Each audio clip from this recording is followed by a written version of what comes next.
사실 이게 빠져나오기도 쉽지 않아요. 그냥 물리는 거예요. 신규 상가를 만약에 분양한다, 근데 그거 사면 월세가 얼마 나온다? 있는 그대로 받아가 들이지 말고 결국에는 언젠가는. 안녕하세요, 황금돼지입니다. 자, 오늘은 저도 안 갖는 최악의 부동산 세 가지에 대해서 얘기해보고 왜 투자하면 안 되는지, 그러면 내년 2026년에는 어디에 뭘 투자하면 좋을지까지 한번 얘기해보도록 하겠습니다. 자, 우선 요즘에는 좀 주식이 좀 뜨겁죠. 그래서 최근에 엔비디아 대표도 한국 와서 치킨 뜯고 갔는데, 저도 어제 깐부치킨에서 치맥을 했는데 얼굴만 부었습니다. 어쨌든 요즘에 이제 주가가 좀 장난 아닌 것 같아요. 부동산 중개업 하는 친구조차도 주식 얘기만 하더라고요. 주식이나 비트코인, 금 이런 거는 사실 여러분 주면 당연히 갖겠죠. 왜? 갖고 있어서 나쁠 것도 없고, 그게 떨어지거나 휴지 조각이 된다 하더라도 사실 그냥 받은 거니까. 근데 부동산은 좀 달라요. 왜냐면 부동산은 갖고 있으면 보유세를 내기 때문에, 그냥 줘서 받는다 하더라도 이제 세금이라는 걸 내기 때문에 사실 조금 애매할 수 있어요. 물론 그럼에도 불구하고 공짜로 준다 라고 하면 이제 받겠죠. 사실 이제 극단적으로 얘기를 한 거니까. 근데 어쨌든 오늘은 그만큼 투자 가치가 거의 제로에 가깝다, 그런 부동산 한번 얘기해 보도록 하겠습니다. 자, 첫 번째는 지역주택 조합이에요.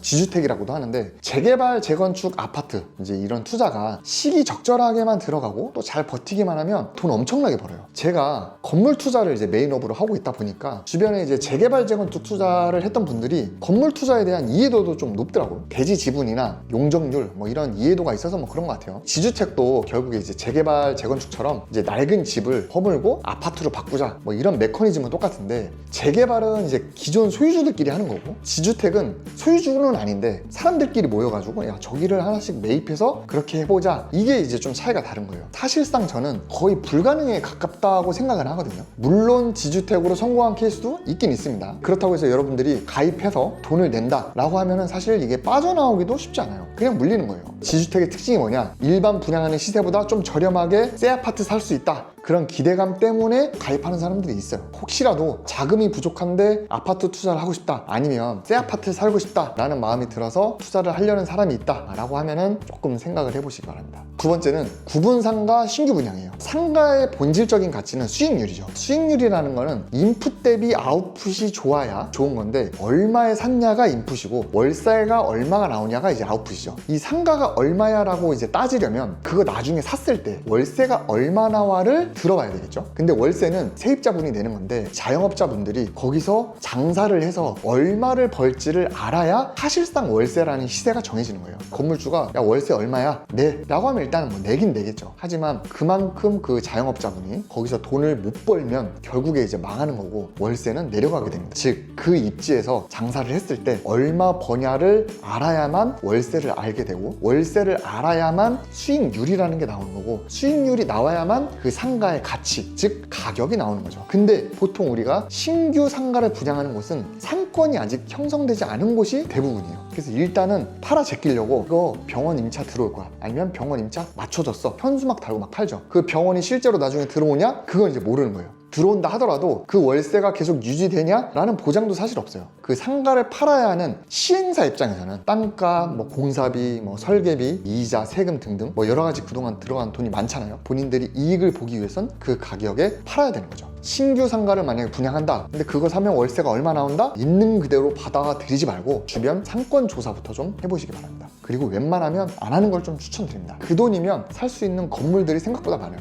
세 번째로, 그렇다고 지방 다가구 건물을 사는 거는 또 비추예요. 왜? 지방 건물이 사실 수익률이 좋긴 좋아요. 일단 서울보다 땅값이 훨씬 저렴하죠. 공사비야 서울이나 지방이나 크게 차이 나는 건 아니지만 땅값이 굉장히 많이 차이 나죠. 물론 월세도 서울보다는 좀 낮지만 땅값 차이 나는 것만큼은 아니거든요. 그러다 보니까 서울은 예를 들면 수익률이 3%에서 5%다, 지방은 7, 8%에서 많게는 10%까지도 나오는 거죠. 숫자만 보면 지방이 정답인 것 같지만 여러분 잘 생각해 보셔야 됩니다. 일단 거리가 좀 멀면 관리하기가 좀 어려워요. 내가 그 지역에 산다 라고 하면 크게 상관은 없겠지만, 사실 관리를 하려면 그래도 조금 물리적으로 가까운 게 좋다. 인구가 수도권 집중화되고 있잖아요. 지방은 앞으로 수요가 좀 떨어지고, 게다가 요즘에 지방 대학교가 점차 규모가 좀 줄고 있어요. 그런 측면에서 아무래도 원룸 수요나 이런 것도 좀 많이 줄겠죠. 결국에는 언젠가는 또 매각을 해야 되는데 그것도 쉽지는 않을 겁니다. 내년에는 돈 벌려면 이제 어디 투자하는 게 좋냐? 첫 번째, 무조건 인서울만 추천드립니다. 꼭 경기도를 가야 한다라고 하면은 과천까지만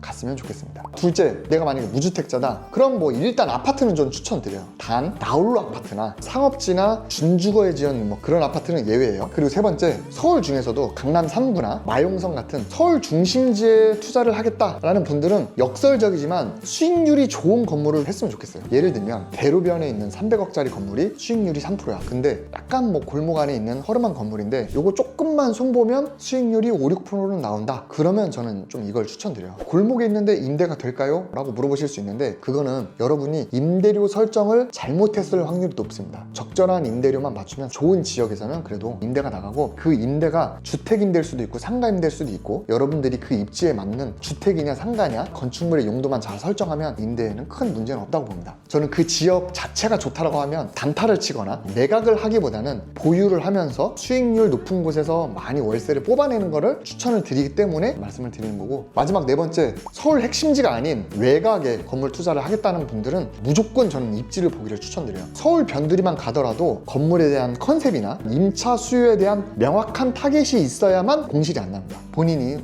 잘 생각해서 하셔야 되고 투자의 책임은 본인한테 있는 거죠. 누구를 원망할 필요도 없고 원망해서도 안 되니까 제 얘기는 참고만 하시고 앞으로 여러분들이 투자해서 돈을 벌려고 할 때 스스로 잘 공부를 해서 하셨으면 좋겠습니다. 저는 오늘 여기까지 얘기하고 다음에 또 좋은 인사이트, 좋은 영상으로 찾아뵙도록 하겠습니다. 감사합니다. 황금돼지 멤버십은 3개 등급이 있습니다. 14K 등급은 회원 전용 영상을 통해 임장 지역의 단점 및 매물에 대한 적나라한 원가 및 수익률 등 사업성 정보를 보실 수 있으며, 회원 전용 라이브를 통해서는 투자 실패 사례 및 이달의 추천 매물을 보실 수 있습니다. 18K 등급은 매월 금액대별 추천 매물을 심층 분석한 보고서를 제공해드리며 임장 컨텐츠 및 유료 라이브 PDF 자료를 공유드립니다. 24K 등급은 회원 전용 채팅방을 운영하며 상시 소통이 가능하고 본인 관심 또는 보유 건물에 대한 1:1 피드백을 받을 수 있습니다. 멤버십 가입을 통해 리스크는 낮추면서 평균적인 건물주의 목표를 이루시기 바랍니다.